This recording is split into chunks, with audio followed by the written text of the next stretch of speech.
Hello, this video will walk you through the process of writing a 5x5 essay for college study methods.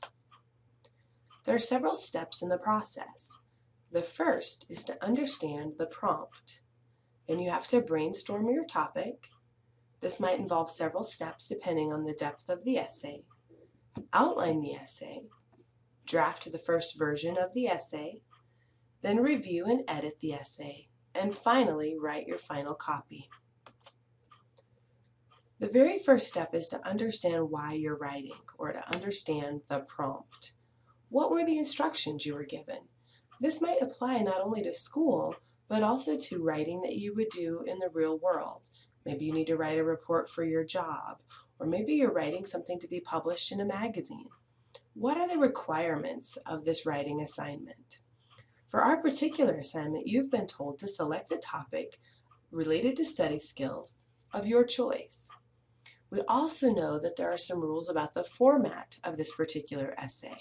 In this case, we're writing the 5x5 essay, which we understand from the writing chapter to mean 5 paragraphs with 5 sentences each. It's really important before you ever begin to write that you understand exactly why you are writing. There are additional elements to this like audience, length, etc. We know the length and we know the topic. Once you understand the instructions, then you can begin to brainstorm.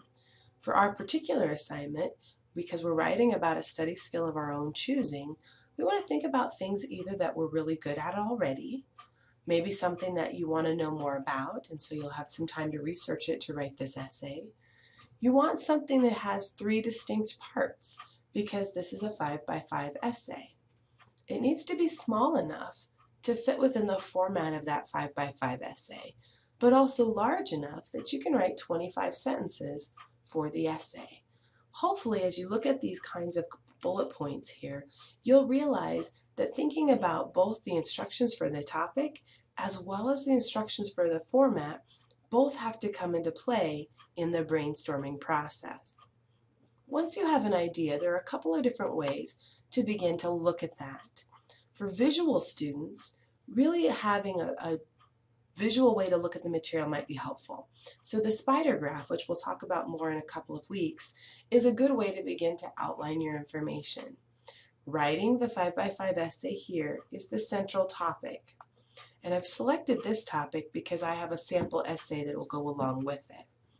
Within that idea, my main 3 ideas are going to be topic selection, writing the thesis statement, and keeping the design simple. Whatever your main idea is will be the center of the spider graph, and then you'll have lines off to larger sections that are going to make up the body. I've only provided 2 support bullets here, but for each of your topics within a 5x5 essay, you'll need 3 support ideas. As you begin to brainstorm in the spider graph method, realize that if you have more than 3 ideas that support each of the smaller ideas, you may need to narrow your topic. If you can't come up with at least 3 support ideas for each of your 3 main ideas, then you may need to expand your topic. This visual method can be a great way to consider whether or not the topic you have selected will fit within the format of the assignment. Once you're confident that you've got a topic that will meet the requirements, you might find the traditional outline to be a good way to organize your thoughts. Roman numeral 1 is your main topic. So in my case, that's writing a 5x5 essay. Sentences 1, 2, and 3 within that main idea are going to explain the 3 areas that I'll cover. So going back to our spider graph here, main idea 1 is topic selection, main idea 2 is thesis statement, and main idea 3 is simple design. Then I would write my thesis statement. A good thesis statement has 3 parts. It's going to explain to the reader what the topic is, it's going to explain your opinion of the topic, and it will provide a basic roadmap or an outline of how you will address that opinion within this essay. Body paragraph 1 then is going to be related to main idea 1, and there will be 3 supporting ideas within that topic. And then you provide your transition statement. For a 5x5 essay, you're going to have 5 Roman numerals, and each one will have 4 bullet points.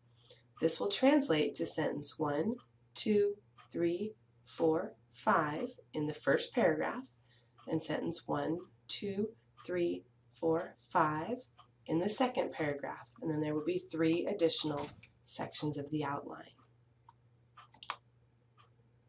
Once you have your outline, then it's really easy to write the first draft of the essay. Just take out the bullet points and make sure that each of the sentences is a single, complete sentence. In the 5x5 essay, it's common for students to want to say more than this format allows because they've made too large a selection. But you can carefully consider ways to make compound sentences using conjunctions or using a semicolon to add 2 sentences together.